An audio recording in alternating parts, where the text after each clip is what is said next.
Welcome to waves media Telugu. సోమవారం స్థానిక YSR Congress party కార్యాలయంలో ఏర్పాటు చేసిన విలేకరుల సమావేశంలో YSR Congress party PS member Vinukonda మాజీ శాసనసభ్యులు బొల్లా బ్రహ్మనాయుడు మాట్లాడుతూ, వినుకొండ నియోజకవర్గంలో ప్రజలు కనీసం స్వేచ్ఛగా శుభకార్యాలు కూడా చేసుకోలేని పరిస్థితి నెలకొందని ఆవేదన వ్యక్తం చేశారు. ఇటీవల ముస్లిం మైనార్టీకి చెందిన ఓ వివాహ వేడుక సందర్భంగా సంతోషంగా ఊరేగింపు నిర్వహిస్తుండగా పోలీసులు అడ్డుకొని జగన్ పాటలు వేయకూడదని హెచ్చరించి పెళ్లి మండపం దగ్గరే అరెస్టులు చేసి 11 మంది వైసీపీ కార్యకర్తలపై 307 సెక్షన్ కింద కేసులు నమోదు చేయడం దారుణమని మాజీ ఎమ్మెల్యే బొల్లా బ్రహ్మనాయుడు పేర్కొన్నారు. రషీద్ హత్య కేసులో సాక్షులుగా ఉన్న వారిని పోలీసులు నిరంతరం బెదిరిస్తూ చిన్న చిన్న సంఘటనలకే లక్ష్యం చేసుకొని అక్రమ అరెస్టులు, థర్డ్ డిగ్రీ హింసలు కొనసాగుతున్నాయని మాజీ ఎమ్మెల్యే ఆరోపించారు. కూడా మరి ఎంఎన్ ప్రసాద్ ప్లేటర్ గారు మాట్లాడారు. వాస్తవంగా చూస్తే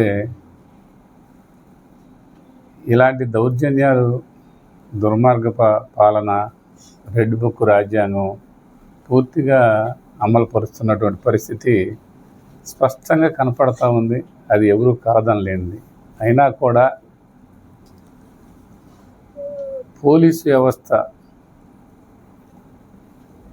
రక్షగా భటులు అని దానికంటే కూడా వాళ్ళే పూర్తి స్థాయిలో తెలుగుదేశం పార్టీ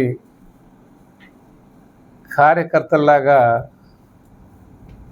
ప్రవర్తించడం అనేది చాలా బాధాకరమైనటువంటి విషయం. ఎందుకంటే ఈరోజు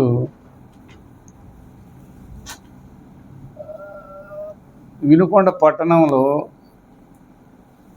రషీదు హత్య అనేది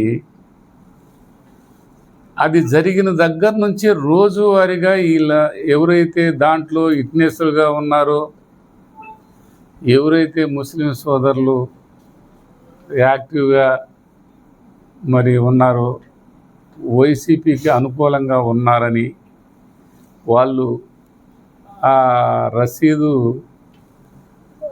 హత్య కేసులో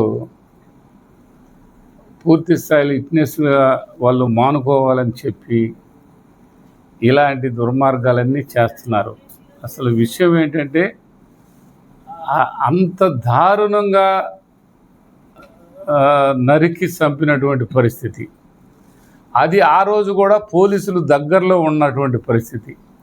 పోలీసులు చూస్తుండగా, పబ్లిక్ అంతా చూస్తుండగా రషీదును హత్య చేసిన పరిస్థితి. దానికి విట్నెస్లు ఉంటే మీరన్నీ